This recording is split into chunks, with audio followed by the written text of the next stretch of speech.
Langit Tel Aviv memerah bukan karena senja, tapi karena amarah rakyat yang memuncak.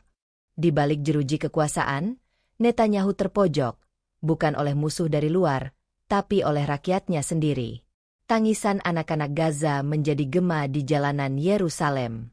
Bendera dibakar, dan suara revolusi menggema, hingga satu kalimat terucap, "Gantung dia." Apa yang sebenarnya terjadi di balik runtuhnya rezim pemimpin paling kontroversial Israel ini?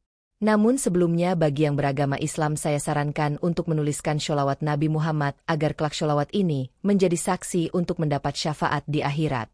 Like dan subscribe ke channel ini sangat membantu menyebarkan dakwah Islam dan menjadi amal jariah. Sebuah negeri yang selama puluhan tahun menyebut dirinya sebagai benteng demokrasi di Timur Tengah, kini retak dari dalam. Israel, negara Zionis yang selama ini tampil kuat dengan dominasi militernya, perlahan-lahan mulai runtuh bukan karena serangan luar, tapi karena luka dari dalam tubuhnya sendiri. Tangisan anak-anak Gaza, darah di jalanan Rafah, dan puing-puing bangunan yang hancur tak lagi bisa ditutup-tutupi oleh propaganda. Nama Netanyahu, yang dulunya dielu-elukan sebagai pelindung Israel, hari ini berubah menjadi simbol perpecahan, ketamakan, dan tirani. Selama lebih dari 17 tahun menjabat sebagai Perdana Menteri, Benyamin Netanyahu menyulut banyak api, konflik demi konflik.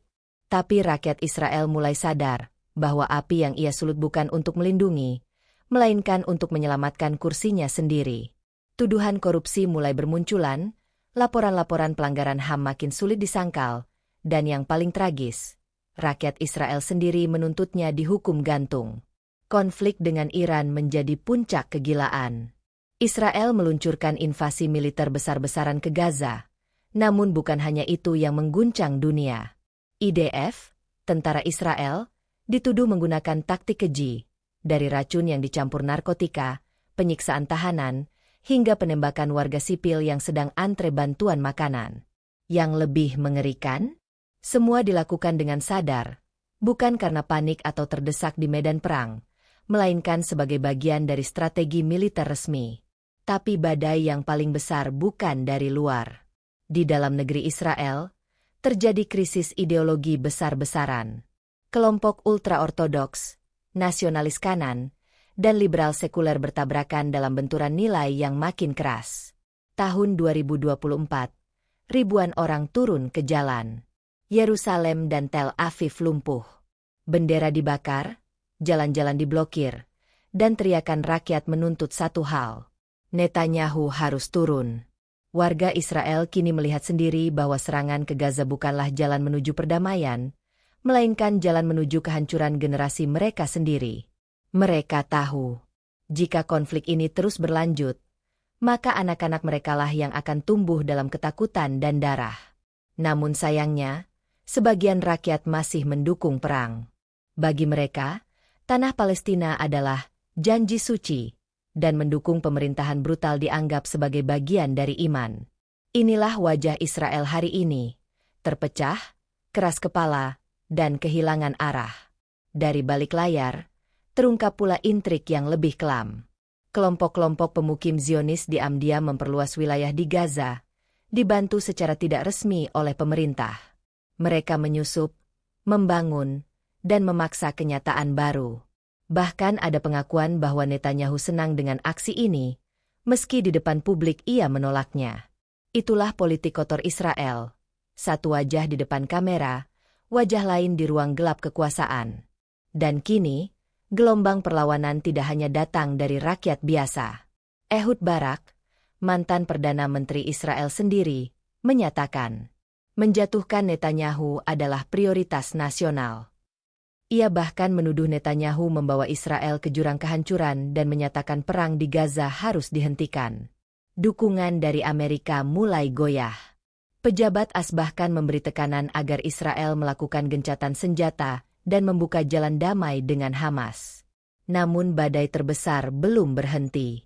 Pengadilan Kriminal Internasional, ICC, secara resmi mengeluarkan surat perintah penangkapan Netanyahu atas dugaan kejahatan perang dan pelanggaran kemanusiaan di Gaza. Dunia pun bereaksi. Iran melalui pemimpin tertingginya, Ayatollah Ali Khamenei, menyatakan bahwa hukuman mati adalah satu-satunya jalan bagi penjahat kemanusiaan seperti Netanyahu.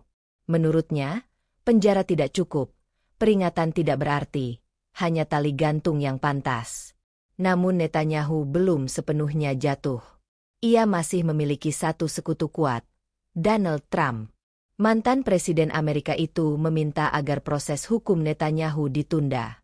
Dan seperti yang diduga, pengadilan pun diundur, membuat publik semakin geram. Kini dunia bertanya, apakah Netanyahu akan selamat bukan karena kebenaran, tapi karena perlindungan politik kotor? Israel kini ibarat rumah kaca yang retak. Dari luar, tampak kuat, tapi di dalamnya, setiap dinding mulai rapuh. Konflik internal, tekanan rakyat, ancaman hukum internasional, semuanya kini mengarah ke satu titik. Akhir kekuasaan Benyamin Netanyahu. Namun, siapa yang akan memegang kendali setelah ia pergi? Dan apakah luka-luka yang ditinggalkannya bisa disembuhkan? Inilah babak baru sejarah Israel yang mencengangkan dunia. Perang, pengkhianatan, dan keadilan yang menanti ditegakkan. Apakah Netanyahu akan dijatuhkan? Atau justru dunia kembali membiarkan pelanggar kemanusiaan melenggang bebas? Like dan subscribe ke channel ini sangat membantu menyebarkan dakwah Islam dan menjadi amal jariah. Terus ikuti channel ini, karena di balik berita, ada kebenaran yang harus disuarakan.